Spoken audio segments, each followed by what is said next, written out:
Today I'm sharing the top 5 essential air fryer tools every air fryer owner needs to have.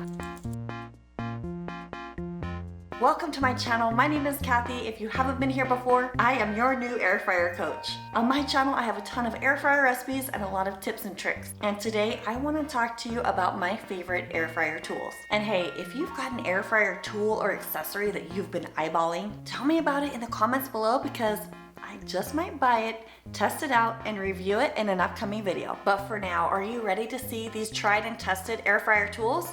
Let's go. The number one, without a doubt, air fryer tool that every air fryer owner must have is an instant read meat thermometer. You want this tool in your arsenal so you can air fry your food to perfection. You see, here's the thing. There's a lot of variables when it comes to cooking in your air fryer. Air fryer size, the air fryer wattage, the starting temperature of the food when you put it in, how thick your meat is, how much food is in the basket. There isn't an exact time and temperature for every single food item. The one way to know that you've cooked your food perfectly is to use an instant read thermometer. Not sure what temperature to cook your food to? I got you. Go to internaltemperaturecharts.com and snag my free download. I gathered up all the different foods, meats, and baked goods, and I tell you what temperature they need to be cooked to. For example, did you know that ground beef needs to be cooked to a different temperature than like steak? Did you know that cakes cook to a different internal temperature than cookies?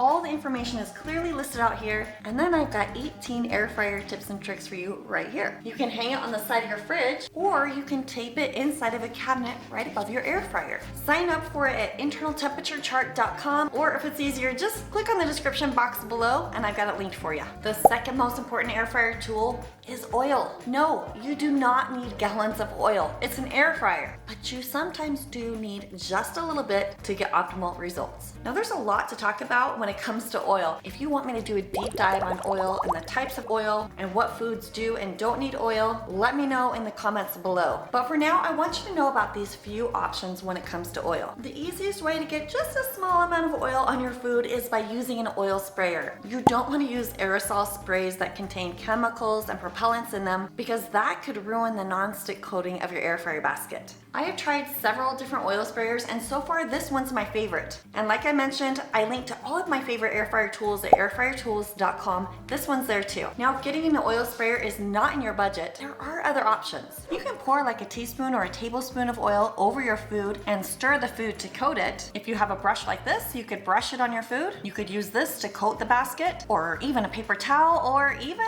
your fingers. Pour a little oil on chicken and massage it in. You don't have to use an oil sprayer. It just makes things a little bit easier. If you do use oil, choose an oil that's healthier to get the best health benefits. I personally use avocado oil, but you do you, choose what you want. Just know that at times you need just a little bit of oil for fantastic results. To extend the life of your air fryer basket, you're gonna want to use silicone tongs. Do not use metal utensils like forks, metal tongs, or metal spatulas. You're much more likely to scratch up the coating of your air fryer basket if you use these types of things. To protect your basket, using silicone is a great idea. If you have tongs, you can easily rotate the food, you can grab it out, you could even stir it up. You could also use a spatula, but I just find the tongs are a little more versatile than a silicone spatula. Number 4, an oven-safe dish or container. There are some times where you're gonna wanna contain your food to keep it from falling through the cracks and crevices or tray. For these times, all you need to know is if it's oven safe, it's air fryer safe. I most often like to use single serving containers like these ramekins or silicone muffin cups,